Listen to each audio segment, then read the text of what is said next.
Thank you for joining us at the South by Southwest EDU presentation, The STEM Future is Female 2.0, Leading and Empowering. I'm Sarah Adewumi, and today we're really excited that you're taking the time to engage with us here. STEM is such an exciting field, and now is a great opportunity for women to join in the field and continue the work of female pioneers. Joining me today for this discussion are Chris Brown, Deputy Associate Administrator for NASA STEM Engagement, Theresa Drew, Deputy Director of STEM Next Opportunity Fund, and retired astronaut and former Director of Johnson Space Center, Ellen Ochoa. Today, our conversations will revolve around the experiences of our panelists in STEM, looking to the future and what it will take for the next generation of young women to take their place in STEM fields, solving real-world problems, leading exploration and innovation for all of humanity. So to get the conversation started, I thought we could talk about the experiences that have led us into the STEM fields. Chris, you started your career as an engineer with NASA and now work in STEM engagement. How did you start your path? Thanks for the question, Sarah. Hi, everyone. So my path in STEM began early. I grew up in a small rural town in Pennsylvania with a population of 2,500 and only one traffic light. I was the first in my family to go to college. My dad worked in a factory and he provided encouragement for me to get to college. Many of my peers didn't go. I discovered early on that I'm a builder. I was the only girl in our neighborhood, often literally up to my elbows in dirt, with the boys building roads and playing with trucks. And when I was 5, my dad brought home one of those first Lego building sets, a massive box of bricks in different shapes, sizes, and colors. I spent many hours with those and discovered my love for building and creating, which has been a thread in my STEM journey. In school, I loved math and science, but I had a strong creative side. I was seriously into music and enjoyed art and drawing, and I did dance and sports. I never fit the engineer stereotype, but then many of us do not. I entered Virginia Tech as an architecture major and soon after discerned my path as an engineer. And while I clearly didn't end up as an architect in a strict sense, I found my niche in engineering as a creative endeavor. And throughout my path, I've taken on the role of architect and innovator, always seeking new ways of doing things. I share my story especially with students because I hope it paints a vivid picture of how a girl can forge a path in STEM from an unexpected or disadvantaged place. Thank you so much for that, Chris. Some STEM careers involve opening doors for others to pursue that journey. Theresa, can you tell us how you got on the path to enabling students to discover STEM? Hi, Sarah. Thanks for that question. And like Chris, I actually grew up in a very small rural town too, here in Southern California. And not only was STEM not an option for me living where I grew up, but college was not actually a thought at all. But one thing, like Chris said, that you do get when you live and you grow up in the mountains, playing in the dirt, is a very curious mind. And that inquisitive nature led me on my path to pursuing a teaching career. Over time, I continued to search for that special lever that I knew would activate those young minds to become those curious explorers, like I actually had the opportunity to do, playing in the dirt. And I believe that STEM learning is that lever. Thank you so much for that. And now to Ellen, you have an amazing story and career as a NASA astronaut and Center Director of Johnson Space Center. How did your journey in STEM start? Well, thanks, Sarah. I think my journey may have started a little bit later than a lot of people. I was 11 when the Apollo 11 astronauts landed on the moon. And of course, the whole country was watching, really the whole world. But women weren't allowed to be astronauts at that time. And so I never thought about that as a career. Certainly no one ever asked me about it. The one thing I can remember about science in elementary school was making a DNA double helix out of pipe cleaners. But as I went into high school, I took almost no science, unfortunately, just biology. I was interested in music, in my literature classes, but fortunately also my math classes, and I had some excellent math teachers. So when I went off to college, to our local university, San Diego State, I looked at a lot of different subjects, but I continued to take some math classes. And when I was finishing up the calculus series, I realized that everybody else was in there because they were either a math or an engineering or a physics major. And I was really just doing it for fun at that point. So I decided to check out a couple of those subjects, and I went to talk to two different professors. One was in the electrical engineering department, and unfortunately, he made it very clear that he was not interested in having me in his department. You know, he talked about it was a difficult course of study, and he wasn't sure I would really be interested. Fortunately, I got a much better reception when I talked to the physics professor. He said, "Oh, I'm really glad to hear you're interested in physics." He told me about different types of careers that people have when they study physics, which was hugely important to me because I really didn't have any idea about that. And then when he found out I was finishing up the calculus series, he said, "Well, that's great. You've already learned the language of physics. And if you started into it next semester, you could really concentrate on the concepts, whereas most of the people in the classes will be learning them simultaneously. So I think you do really well." So clearly his words made a big difference on me. I ended up changing my major to physics. It was about 12 or 13 years later when I was selected to the astronaut corps. And then over the next 12 years, I had the opportunity to fly 4 times into space on the space shuttle. I have just a very short 1-minute video, gives you just a real quick glimpse of what it's like to be in space.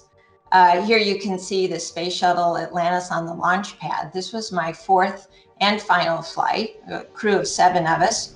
We were headed up to the International Space Station to add the very first piece of the truss structure. There's the space shuttle main engines lighting up, and then the 2 white solid rocket boosters lifting off there. This is after we've docked to the station. We're starting to transfer supplies. And then one of my main jobs was to operate the robot arm. And here it is with that piece of truss structure. This is the robotic workstation. We're adding it to the station here. This is the flight deck of the shuttle, a little bit of the mid deck here. We were actually docked to the station for about a week to do our job. And then we came home and landed, as you see here, at Kennedy Space Center at the shuttle landing facility after an 11-day flight. So I just never could have dreamed the kind of exciting career that I would have. So inspiring, Ellen. Thank you for sharing that with us. Now following up with you, Chris, what are effective ways to attract girls to STEM? Sarah, in many ways, I think that's such a key question for us and the foundation of what we do. In my mind, there are 3 key elements for success in attracting girls that we might all focus on. First, it's critically important for us to provide girls opportunities to explore and learn. Unlike when I was growing up, there are so many opportunities out there today for girls to take on a variety of STEM learning experiences, even early on. Opportunities I see as particularly powerful are those clubs, camps, and other experiences designed for girls to explore STEM together. Girls not only being supported by people like us, but also by one another is empowering for them on so many levels. Second, girls need to envision themselves in STEM careers. They need to readily see themselves through women who look like they do, doing exciting and important work in the world. An essential component for girls is to also understand how those careers in STEM can make a difference in the world every day.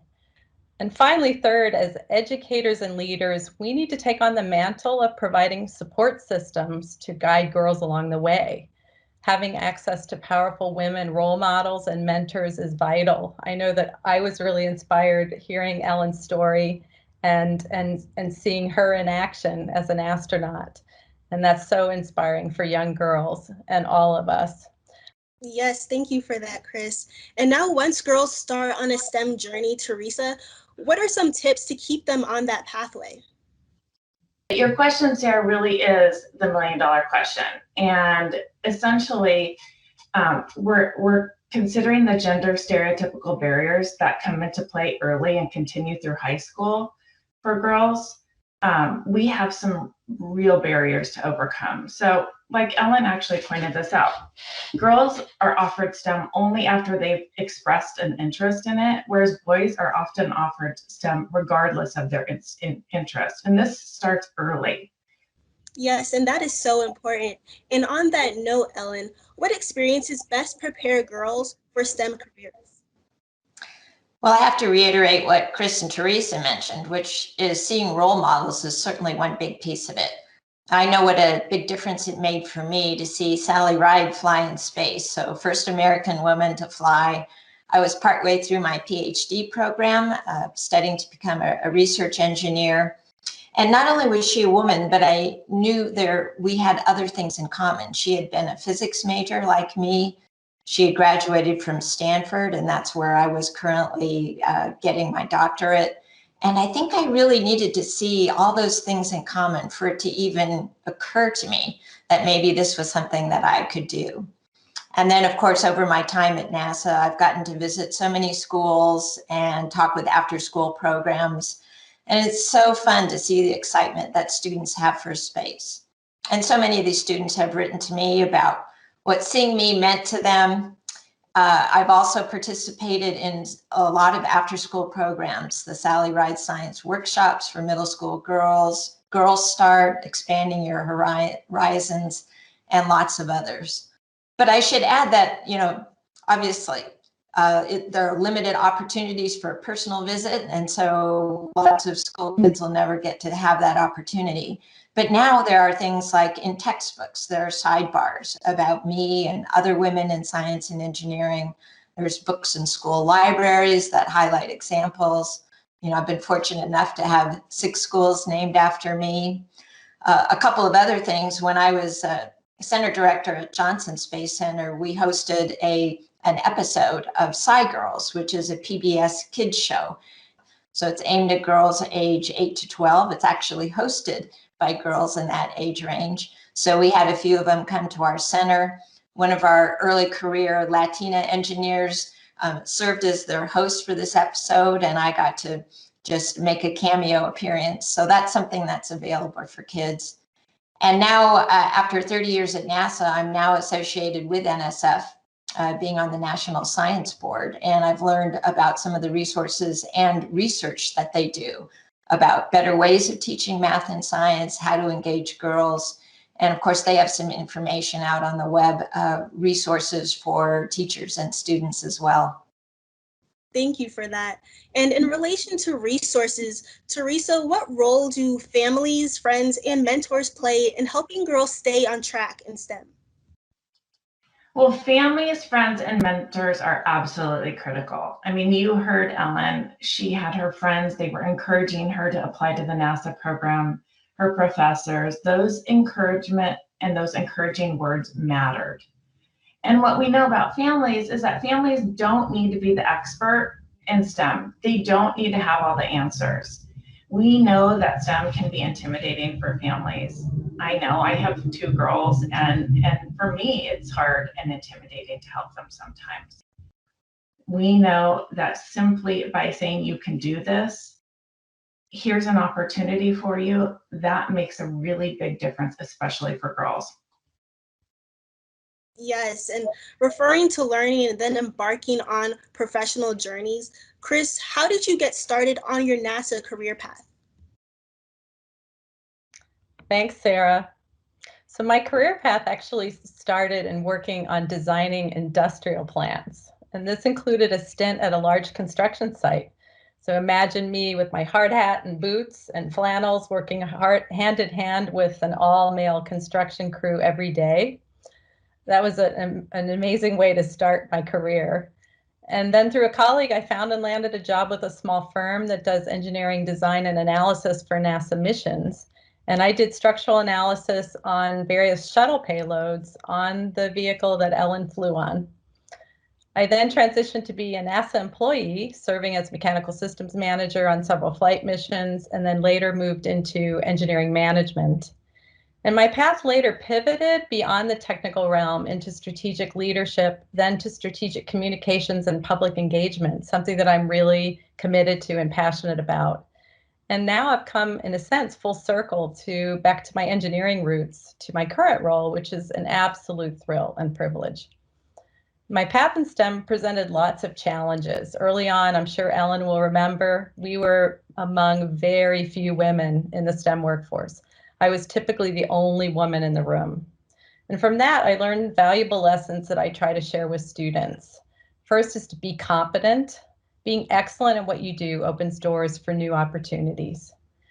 Learning perseverance, quite apropos given our recent landing on Mars. Being committed and dedicated and tenacious in STEM is really helpful and beneficial. And finally, I always like to remind everyone that I speak with is there's really inherent in a STEM journey is a commitment to learning. Lifelong learning and exploration is a key part of our journeys. Thank you so much for that, Chris. And for those embarking on their scholastic journeys, Ellen, how do you suggest keeping the passion in STEM when facing challenging studies or struggles?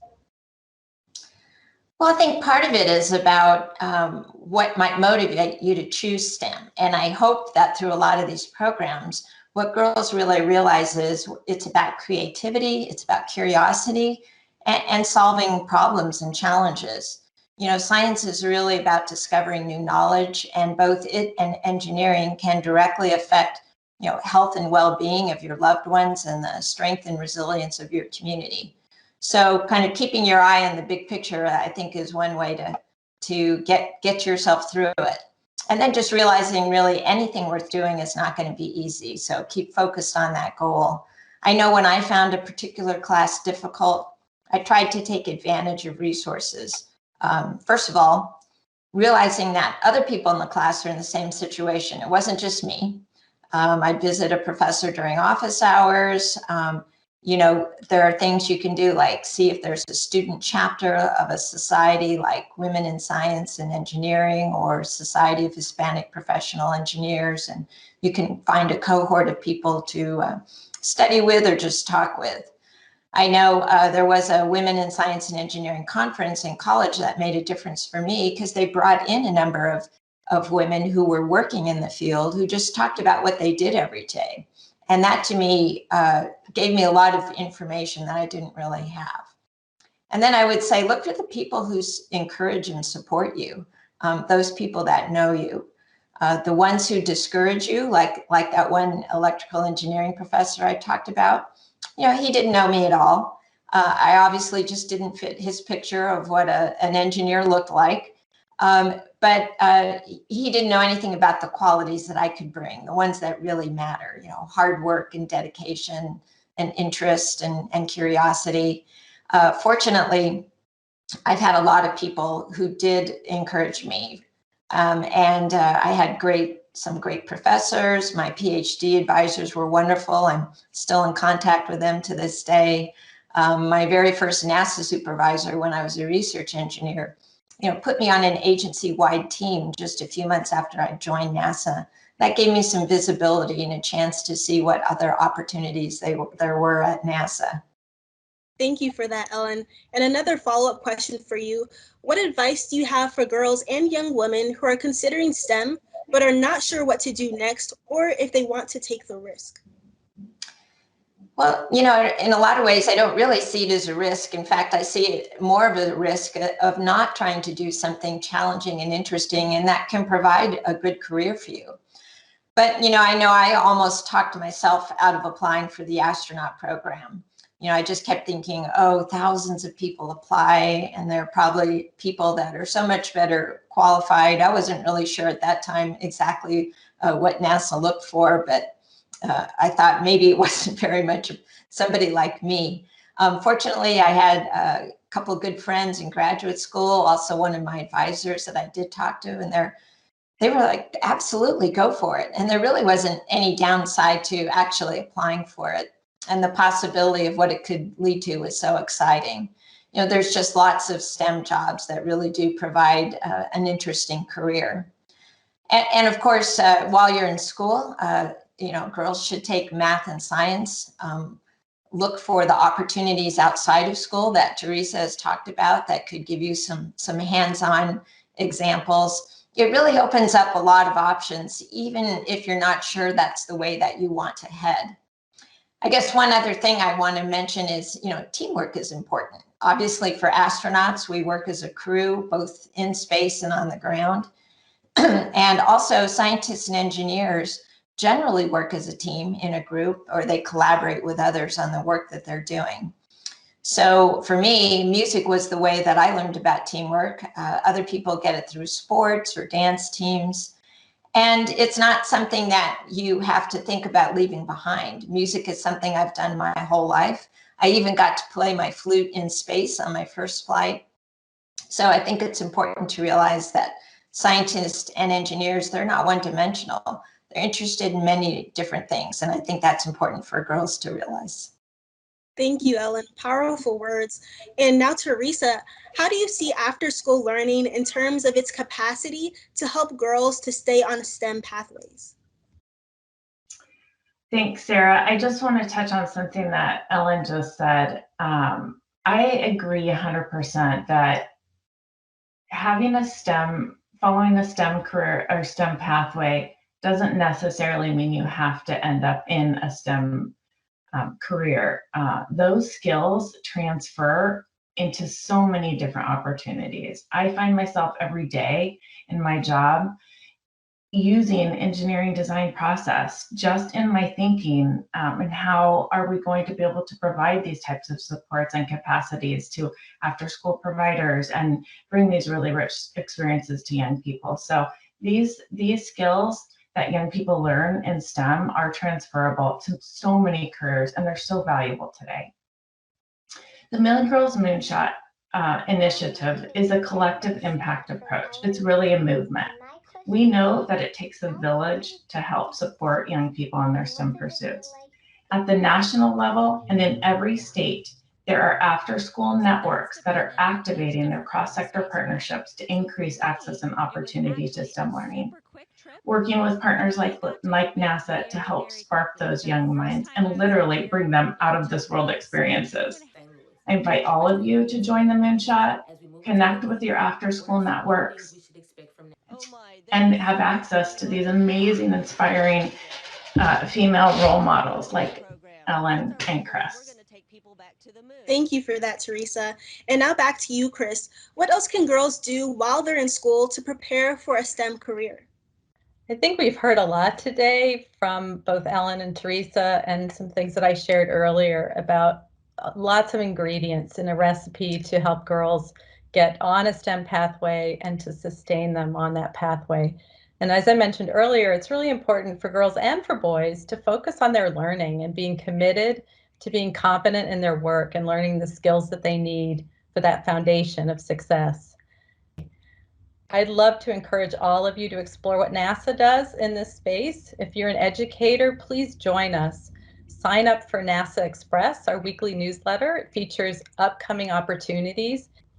You can explore the NASA Educator Professional Development Collaborative, which offers excellent resources for teachers and for informal educators. And if you're involved in out-of-school organizations, join our Museum and Informal Education Alliance. And for students, there are exciting learning opportunities waiting for you out there, including NASA Student Challenges, competitions, internships, and fellowships. You can work with an engineer like me and experience NASA's work in action. And recognizing, of course, we're still in the midst of the pandemic and in virtual learning, our NASA STEM at Home website provides parents, educators, and students hands-on activities to engage with us. At NASA, we're also committed to building and sustaining partnerships with organizations across the STEM ecosystem to more effectively reach students. Our work with Theresa and Million Girls Moonshot is a great example of the many partnerships we've dedicated to magnifying our reach and impact. And I share this as an excellent model for all of us to consider. Together, we can do so much more to move the needle in attracting and engaging more girls in STEM. We need more women scientists, technologists, engineers, and astronauts to join the next generation STEM workforce. Thank you so much for that, Chris, Ellen, and Teresa. I know I gained so much from your inspirational words, and I know that everyone watching has more than a few gems to take away from this discussion. So again, thank you all, and as always, thank you to our viewers for joining us at the South by Southwest EDU presentation, The Future is Female 2.0, Leading and Empowering.